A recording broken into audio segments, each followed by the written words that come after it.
ladies and gentlemen. That's much better. And good afternoon to our viewers online. We see you. My name is Matlo Muloto. I'm the academic section head in the Department of Applied Languages, Tshwane University of Technology, Polokwane campus. We are starting with our public lecture. We are so grateful that you are here. And I'm going to right away, don't worry about time, we'll keep up with our time.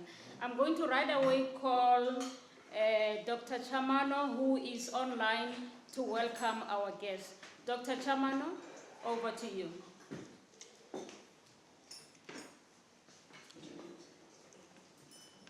Today. Prof, please come and set the scene for us.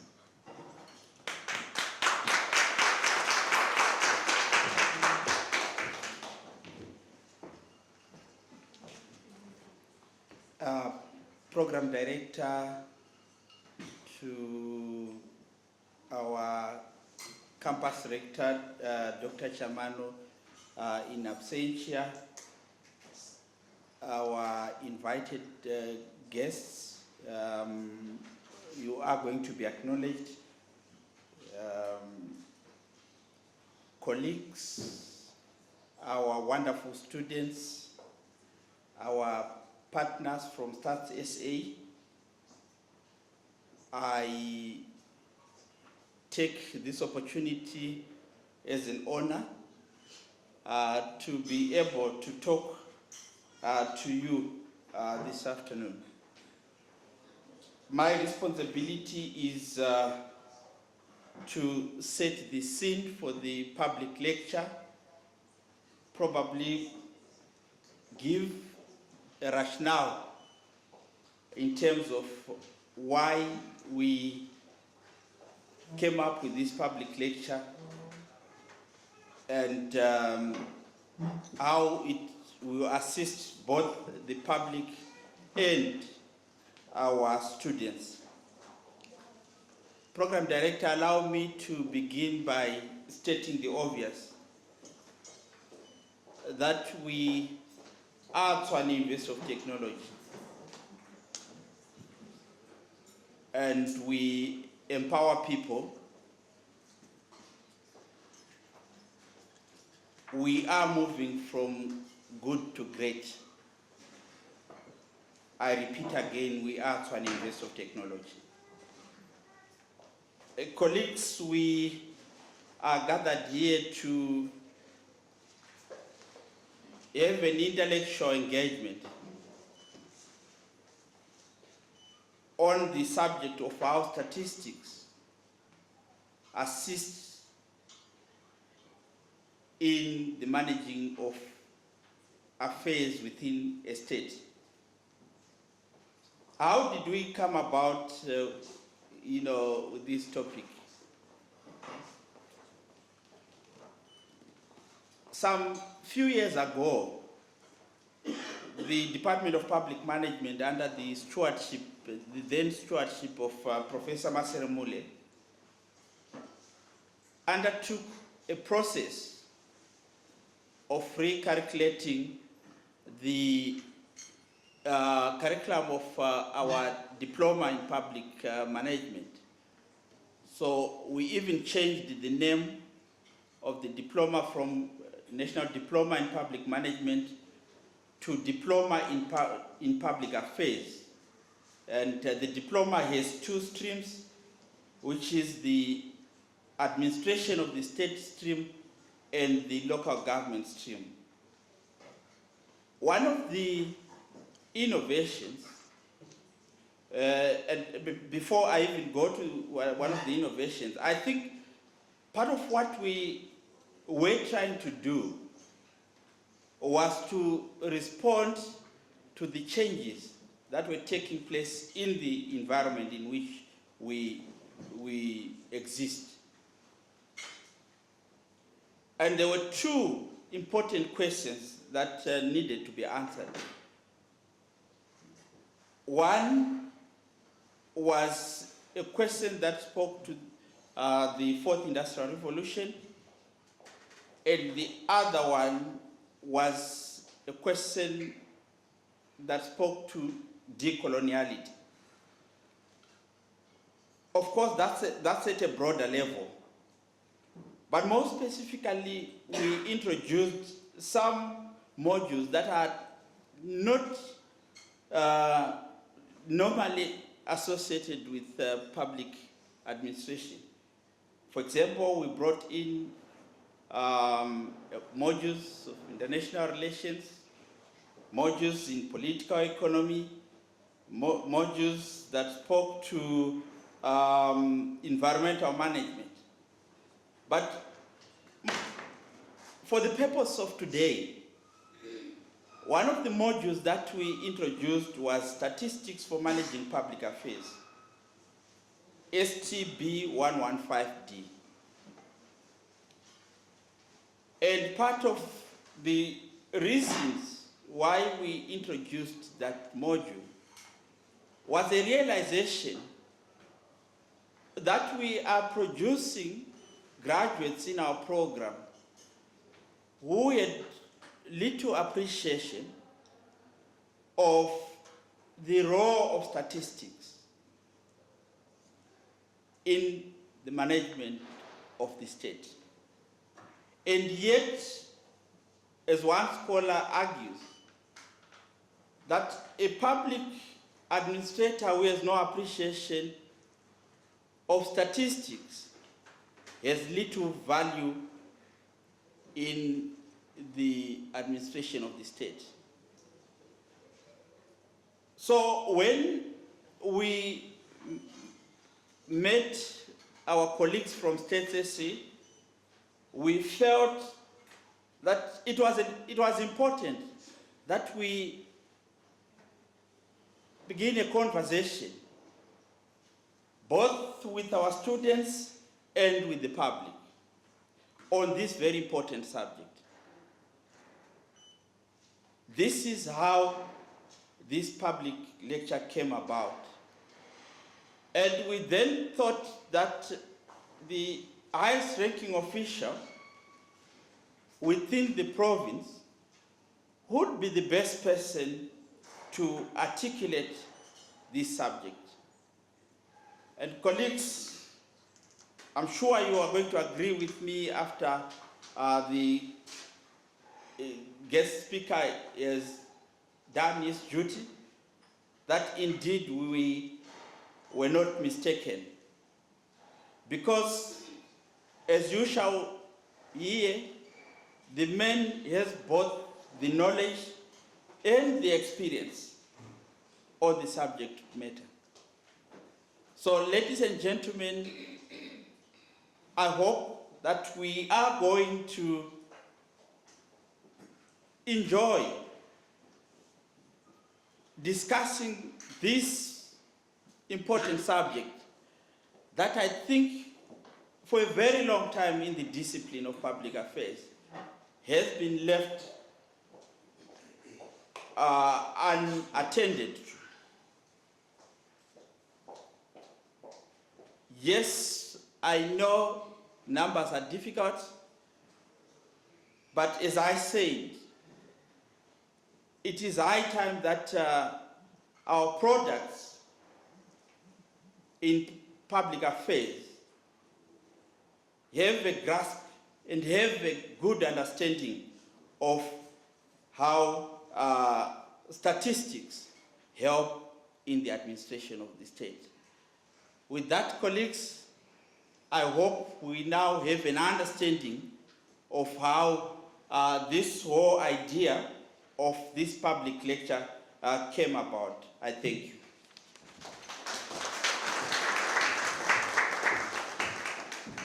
Thank you, Prof. Mukonza, for setting the scene for us and making us understand the reason why we are here. We are grateful for this opportunity. Not many people really get to partake in social contributions such as the one happening today. I just want to check with our people online. Are you with us? Can I get a signal? Are you following? We don't want to leave you behind. You know, the president said we must not leave anyone behind. Our online people, are you there? Thank you very much for the indication. I'm going to, as we go on, acknowledge the special guests that we have, but all of you today, including our online viewers, you are our special people. Now, Prof, you say numbers are difficult, but we are grateful today that this lecture is going to unpack exactly that. So, someone is online queuing, someone came today. They are not a statistics person, but they want to, when they get out of this place, they want to have an understanding of how statistics impact the community, how the state use statistics in order to make their decisions. On that note, we are also going to just acknowledge a few individuals who are here. We have in our midst, ladies and gentlemen, we actually want to acknowledge our Dean, Professor Masirumule, who is not here, who's conducting graduations at our Mbombela campus. He would have wanted to be here. And we acknowledge him for that because he's really the pillar of the faculty. We are because of him. And secondly, I just want to, we have acknowledged our campus rector. Whenever he's ready, he will talk to us. We have in our midst the DDG for the Office of the Premier, DDG Magwaza. May you please just raise your hand or just stand wherever you are so that we can acknowledge you. Ladies and gentlemen, let's acknowledge you. We also have DDG Scapello also from the Office of the Premier. DDG Scapello, if you may. Office of the Premier, they are our friends. We also have from the Office of the Premier, Chief Director Matebula. Are you here? Thank you very much for honoring this moment. And we also online have our Mr. Masura, Musina Makado, Special Economic Zone. He is joining us online as he's out of town today. Are you going to clap for him? Thank you so much. I'm going to acknowledge some of you as we go on because we don't want to really dwell on one item. Just housekeeping. Anyone who needs the bathrooms, they will be on your right, and they are on my left. There's a door there and also another one here. We would prefer you use the door there, and you find the bathrooms there. And also, in case of an emergency or fire, we are requested to assemble at the parking lot. That's where we will get help. Thank you. We are moving right along. We also have our sponsor and our partner, SAPAM. And then whenever they are ready, they will come and give us a message of support. But if they are held up, we also want to acknowledge them that they are the driver of public affairs in the country. We acknowledge them, and they are the one who are sponsoring our live stream. And for that, I want you to give them a hand.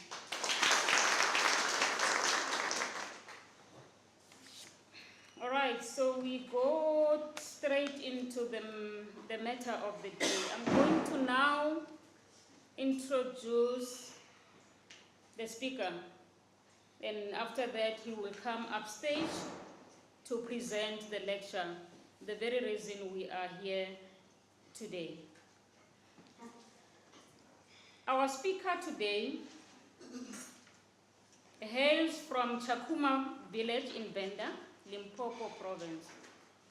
His name is Ntabeleni Mgwebu, who holds a bachelor's degree, a Bachelor of Science degree in Mathematics and Mathematical Statistics from the University of Benda. He obtained distinctions in statistics during his studies which earned him an appointment as an assistant lecturer in the statistics department in the University of Venda, where he lectured in elementary statistics. In 1999, he was appointed as junior lecturer in the Department of Statistics, and later as a lecturer in 2001 at the University of Venda, teaching first years and second year statistics students while completing a Master's of Science degree in statistics with the University of Limpopo. Mr. Mgwebo left university community in 2003 to become a manager of statistical operations at the Limpopo Department of Health and Social Development. He continued with his studies and completed a postgraduate diploma in education before enrolling for a Bachelor of Science honors degree in mathematical statistics at the University of Venda. He also holds a Master's of Philosophy degree in Urban and Regional Science from the University of Stellenbosch and a postgraduate certificate in Executive Leadership from the Vaal University of Technology. In 2004, he was appointed as a Provincial Executive Manager of Statistics SA Limpopo Province. With 21 years in public service and 20 years as head of Stats SA in Limpopo, Mr. Mgwebo has overseen 2 post-conflict population and housing censuses in the Limpopo province with distinction. Part of his achievement was the transformation of the statistical landscape in the country through influencing decisions that led to the establishment of district offices throughout the country and resourcing these establishments with qualified personnel and adequate non-human resources. He has served in the Executive Committee of Statistics SA for a period of 4 years, among many other key decision-making committees. Mr. Mgwebo advises the provincial and local governments, the business community, politicians, researchers, and many other stakeholders in Limpopo on the correct use of official statistics as verifiable evidence and basis for policy formulation, program planning, and impact evaluation. Ladies and gentlemen, let us welcome Mr. Mgwebo on stage.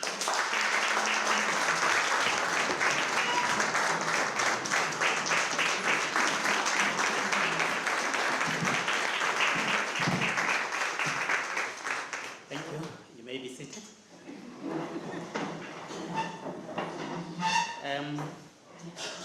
Thanks, Program Director, and greetings to everyone that is in the room.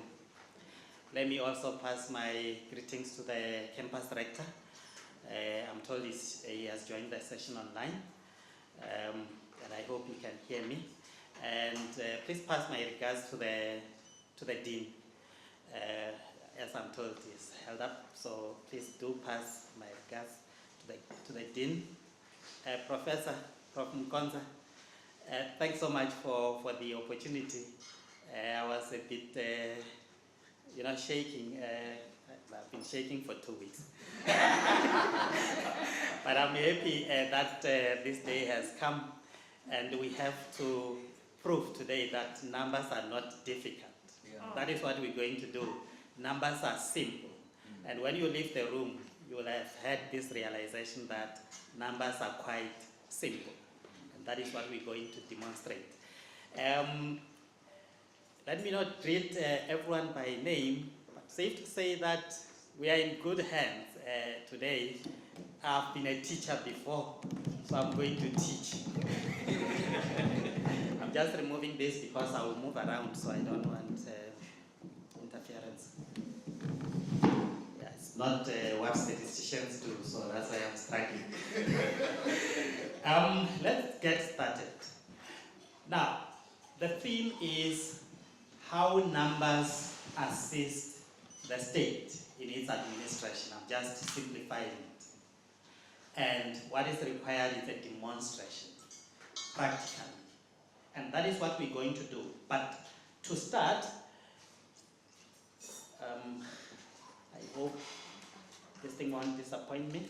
To start, maybe I should just make a bit an introduction about State SA, our business as State SA. What do we do exactly? Maybe from that introduction you will realize whether we are relevant as an institution to assist the state in running its administration. This is what we offer. First, let me indicate that we report to the presidency, to the minister in the presidency, and we are also mandated by the Statistics Act. And it's important to mention the Act because the Act talks about our independence. Now, independence means that when we produce statistics, we don't first go to the president and consult, and when we release, we don't go to the president and say, here, have a look at what we have produced. Before we can go to the public, you have to know what's going on here. No. Confidentiality, independence means that the president will access the results the same day with every one of us, with the public. So we cannot be influenced by politics. That is what it means. Today we released the QLFS, so politicians and everyone had to know what the unemployment rate is today, just like everyone else at the same time. So that is what independence is about. What we produce, I can summarize that in 4 things. We produce statistics about the people, our people. Now we need to understand their living conditions, so it's another thing. We need to understand our economy, how the economy is doing. We are also producing statistics on the environment. We need to understand what is happening around our environment. So those are the 4 broad themes, but there's quite a lot. So if I unpack those themes, we'll talk of 250 publications that we produce annually. And the text is quite small, so I won't go through any of those. But if we talk about the people, like I have mentioned, their living conditions, we want to know how much they earn, what do they spend their money on, and that is helpful because once we know what they spend their money on, it will talk to other publications that we do release, like the CPI. I'll talk more about these things as we move along. Why do we do all these things that we do? It's because we know, not only in South Africa, there are frameworks that the state uses to run its affairs. For example, if we start at the local level, local government, they do prepare documents called the Integrated Development Plan. So in those documents, they will kind of make their promises. This is what we're going to do our communities. This is how much it costs. This is when we're going to deliver this product. But that should be informed by something. Now, we move to the next level. At provincial level, there will be the Provincial Development Plan, for example, same thing. National level, we know of the National Development Plan, Vision 2030. Now, it goes all the way until to a stage where the country has to report on SDGs, Sustainable Development Goals. In all these frameworks, there has to be evidence. Why are we doing this? What informs what we're doing? And Statistics South Africa is there in the country to produce official statistics that will then provide the state with information that they can use for decision making so that such decisions are informed. Unlike just going and say, yeah, this will work, or I saw this and let's do it. They need evidence for them to be able to plan. Now, these are just building blocks that we require for our official statistics. One, integrity. I mean, there has to be the integrity of these statistics that we produce. They have to be accurate, they have to be relevant. It should be easy to interpret this data. And the list goes on. We have 9 such dimensions that should be met for our statistics to be fit for purpose, fit for use. So that's important. Our statistics are subjected to these 9 dimensions. Now let's do the demonstration of how the state uses these numbers. And that is where the issue of simplicity comes in. We are going to demonstrate also that, particularly to the students, that numbers are simple. It's not difficult. This is our country. In 2022, we had 62,000 people in South Africa. And that would include people that were maybe visiting the country, but they were here in the country in February of 2022. 62 million. Did I say thousand? 62 million people in the country when we took a picture in 2022. We should remember the number. I'll talk about other things as we move along, but this 62 million came after the population had increased by 10.3 million as counted in 2011. So there was that 10.3 million increase, and the number jumped to 62 million, just exceeding 62 million as you will see there.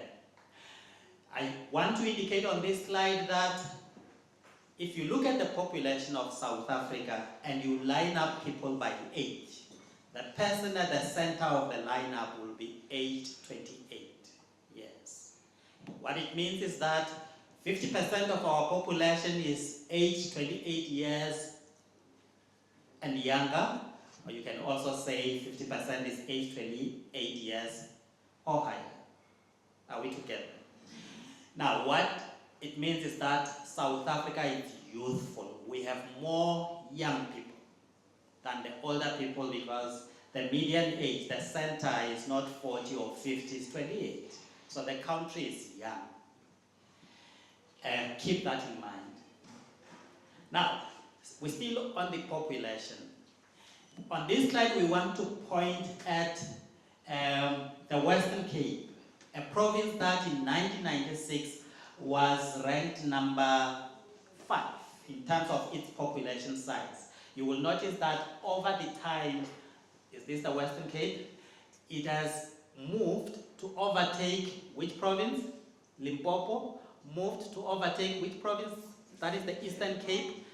And now it's sitting at position number 3 in terms of population size. But the most populated province is Gauteng. You can see it has over 15,000 inhabitants. And Limpopo is at number 5 with a population size of 6.6 million.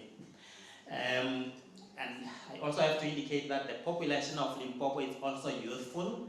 It's even younger than that of the country, with the median age being 26 years. The one for the country, 28. We should remember that.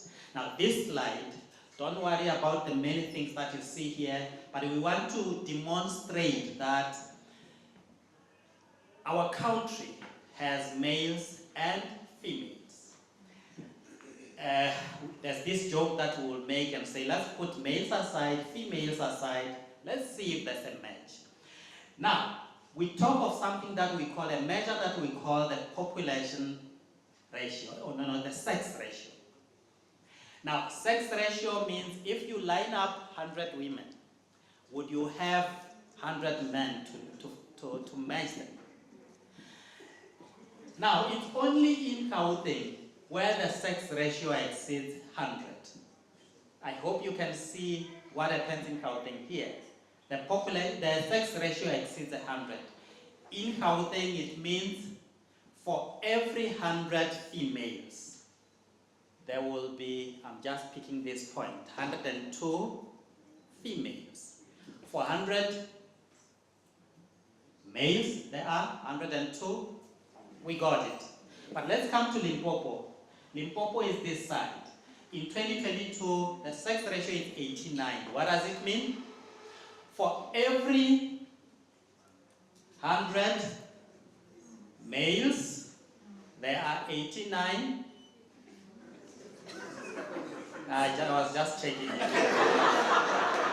it's the other way around. So for every 89 males, right? There are 100, meaning a male in Limpopo is allowed to have more than one. We're together there. But in Gauteng is the other way around. A woman in Gauteng is allowed to have, thank you. So if you want to have more and you are a lady, you need to move to, you will find them.